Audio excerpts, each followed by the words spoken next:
राधे राधे, हरे कृष्ण।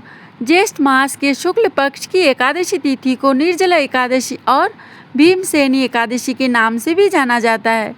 साल की सभी 24 एकादशियों में से निर्जला एकादशी को ही सबसे बड़ा और महत्वपूर्ण माना जाता है। मान्यता है कि इस दिन व्रत करने से साधक को साल की सभी 24 एकादशियों का फल मिलता है।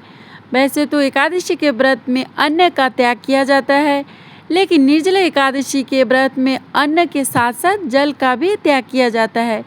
आइए जानते हैं साल 2026 में निर्जला एकादशी व्रत कब रखा जाएगा, एकादशी कब है और व्रत का पारण मुहूर्त कब से कब तक रहेगा। ज्येष्ठ मास के शुक्ल पक्ष की एकादशी तिथि की शुरुआत इस बार 24 जून दिन बुधवार को शाम 6:13 से हो रही है और 25 जून गुरुवार को रात को 8:09 पर एकादशी तिथि का समापन होगा।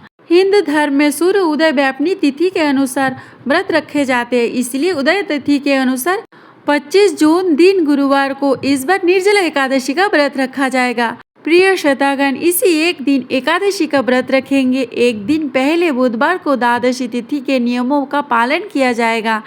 गुरुवार के दिन ब्रह्म मुहूर्त में सुबह 4:11 से 4:59 तक रहेगा। सूर्य उदय होगा सुबह 5:47 पर। सूर्य अस्त होगा शाम के 7:11 पर। प्रातःकाल पूजा मुहूर्त सुबह 4:25 से 5:25 तक रहेगा। सायंकाल पूजा मुहूर्त शाम के 7:21 से 8:23 तक रहेगा। इस दिन सर्वार्थ सिद्धि योग बन रहा है, जिसमें शिव योग सुबह 10:53 तक रहेगा। बाद में पूरा दिन सिद्धि योग रहेगा। राहु काल दोपहर के 1:30 बजे से लेकर 3 बजे तक रहेगा। गुरुवार के दिन भद्रकाल भी रहेगा। भद्रा का वास पाताल लोक में होगा। भद्रकाल सुबह 7:08 से रात के 8:09 तक रहेगा। द्वादशी तिथि 25 जून दिन गुरुवार को रात 8:10 से शुरू होगी और द्वादशी तिथि का समापन 26 जून दिन शुक्रवार को रात 10:22 पर होगा और 26 जून दिन शुक्रवार को ब्रह्म मुहूर्त सुबह 4:11 से लेकर 4:59 तक रहेगा। सूर्य उदय होगा सुबह 5:47 पर। सूर्य अस्त होगा शाम के 7:12 पर। प्रातःकाल पूजा मुहूर्त सुबह 4:25 से 5:25 तक रहेगा। सिद्ध योग सुबह 11:38 तक रहेगा। बाद में सत योग रहेगा और राहु काल सुबह 10:30 से लेकर दोपहर 12 बजे तक रहेगा। निर्जला एकादशी व्रत का पारण इस बार 25 जून शुक्रवार को सुबह 5:25 से लेकर 8:13 के बीच में किया जाएगा। निर्जला एकादशी के दिन जल ग्रहण नहीं किया जाता, इसलिए इसे निर्जला व्रत कहते हैं।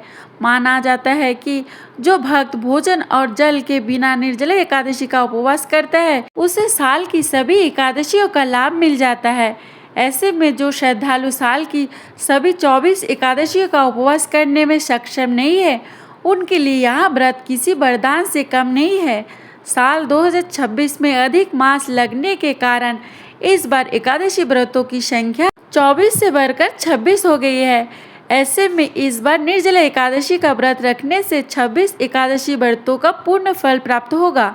निर्जला एकादशी को भीमसेनी एकादशी भी कहते हैं, क्योंकि महाभारत काल में पंच पांडवों में से भीमसेन ने भी इस व्रत को धारण किया था और उन्हीं के नाम पर इस एकादशी का नाम भीमसेनी एकादशी पड़ा है। इस दिन शरबत, जल, फल से भरे पेड़, पंखे, जूते, चप्पल, छतरी, खड़ाऊ वस्त्र, दक्षिणा, खरबूजे, खीरा, ककड़ी या फिर अन्य मौसमी फलों का दान करना सुख सौभाग्य के द्वार खोलता है। अत्यंत शुभ फलदायी माना जाता है। दशमी तिथि को सूर्य अस्त से पहले तुलसी जी से जल अर्पित करके भगवान के भोग के लिए तुलसी पत्र भी तोड़ कर रख लेनी चाहिए। फिर एकादशी और द्वादशी तिथि के दिन इन पत्तों का भगवान विष्णु के भोग में अर्पित करें और व्रत रखने वाले भक्तों को एकादशी के दिन यानी गुरुवार के दिन से लेकर अगले दिन शुक्रवार के सूर्य उदय तक व्रत रखना चाहिए। जो भक्त इस व्रत को पूरी तरह निर्जला रखते हैं, उन्हें शुक्रवार को ही जल ग्रहण करना होगा। यह थी आज की वीडियो की जानकारी। कैसी लगी जरूर बताइएगा।